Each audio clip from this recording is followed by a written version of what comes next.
सत्कर्म करते हुए, भजन साधन के पथ पर चलते हुए प्रथम आवश्यकता क्या है? श्रद्धा की। सत्संग कर रहे हैं, साधु संग कर रहे हैं, हृदय में श्रद्धा नहीं है, वह सत्संग फलित नहीं होगा। साधु सेवा कर रहे हैं, साधु संग कर रहे हैं, श्रद्धा नहीं है तो फलित नहीं होगा। ठाकुर सेवा कर रहे हैं, श्रद्धा नहीं है, फलित नहीं होगा। धाम वास कर रहे हैं, श्रद्धा नहीं है, फलित नहीं होगा। इसलिए प्रथम आवश्यक क्या है? श्रद्धा का होना। आदौ श्रद्धा, ततो साधु संग, ततो भजन क्रिया, ततो अनर्थ निवृत्ति, ततो निष्ठा रुचिस्ततः। पहले श्रद्धा हो, श्रद्धा सहित साधु संग हो, साधु संग से भजन की प्रक्रिया, भजन की जो विधि है वह हम सीखें, वह हम जाने। साधु संग का मतलब यह होता है, दिन भर साधु के ही संग हैं और तरह तरह की संसार की नाना रंग की, नाना तरह की बातें कर रहे हैं, अपना भी समय नष्ट और सामने वाले का भी समय नष्ट किया। वो साधु संग कभी आपका मंगल नहीं करेगा। साधु के संग हैं और दिन भर राजनीति की बात हो रही, वहाँ साधु के संग हैं, दिन भर इधर उधर की चौपाल की बातें चल रही है वहाँ, तो वह साधु संग कहेंगे। हम तो दिन भर साधुओं के बीच में ही बैठते हैं, किंतु बैठे रहने पर भी, साधुओं के बीच होने पर भी वह मंगलप्रद नहीं होगा। इसके लिए क्या करना होता है? तो तीसरी बात बताते हैं, भजन क्रिया। साधुओं से भजन की विधि सीखें, उनके आचरण से, उनके वचन से भजन की विधि सीखें और विधिवत भजन करें। फिर क्या होता है? आदौ श्रद्धा, ततो साधु संग, ततो भजन क्रिया, ततो अनर्थ निवृत्ति। तब जो है अनर्थ की निवृत्ति होती है विधिवत भजन करने से, विधि युक्त भजन। अब अनर्थ निवृत्ति क्या है? हम जब तक अविधि पूर्वक भजन करते हैं ना, तब तक अनर्थ की वृद्धि होती है, भजन से भी अनर्थ बढ़ता है। अनर्थ क्या है? अर्थ मतलब प्रयोजन, अर्थ मतलब प्रयोजन ना। प्रयोजन हमारे क्या है?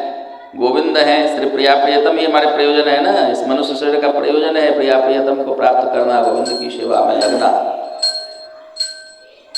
वही अर्थ है।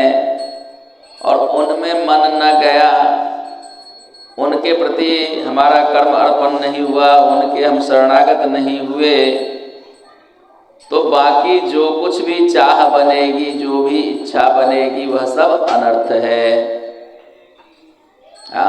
अर्थ धर्म काम मोक्ष आदि को प्राप्त करना, उसकी इच्छा होना मन में, यह सब अनर्थ ही है।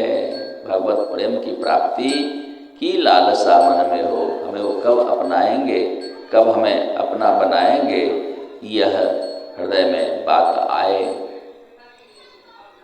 हमारा यह संसार यदि बाधक हो रहा है तो उनसे प्रार्थना करें, अब संसार से मुझे निकाल लो, संसार में अनादि काल से हम फंसे आ रहे हैं, अब तो आप अपना बना लो, अपनी सेवा में लगा लो प्यारे। इस भांति हम उनसे बस उनकी प्राप्ति की ही कामना रखें, हृदय में अन्य कोई कामना न हो। ये अन्य कामना, अन्य अभिलाषाएं, यही क्या है? अनर्थ होता है, इसे अनर्थ कहा जाता है।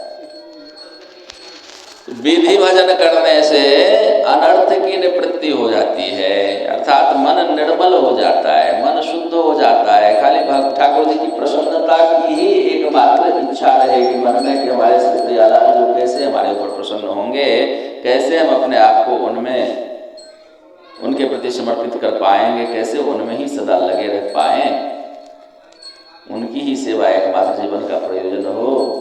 ऐसा कब होगा?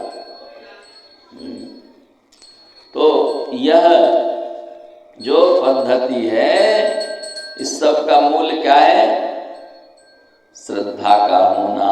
श्रद्धा से, इस क्रम से यदि हम आगे बढ़ते जा रहे हैं तब एक दिन जाकर के इनका प्रेम हमें प्राप्त होगा। और नहीं तो भजन करते हुए, साधन करते हुए में भी इनका प्रेम तो प्राप्त होने से रहा, मिलेगा क्या? यही संसार फिर बढ़ चढ़ कर मिलेगा। और वो ठाकुर की ओर कोई आगे बढ़े ना, भजन के पथ पर आगे बढ़े, तो ठाकुर जी उसकी परीक्षा लेते हैं, जांचते हैं कि ये प्रेम प्राप्त करना चाहता है कि नहीं।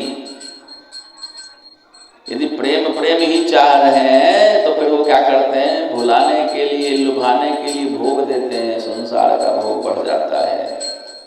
अब वो क्या करता है? ठाकुर के प्रेम की इच्छा छोड़ करके भोगने में लग गया।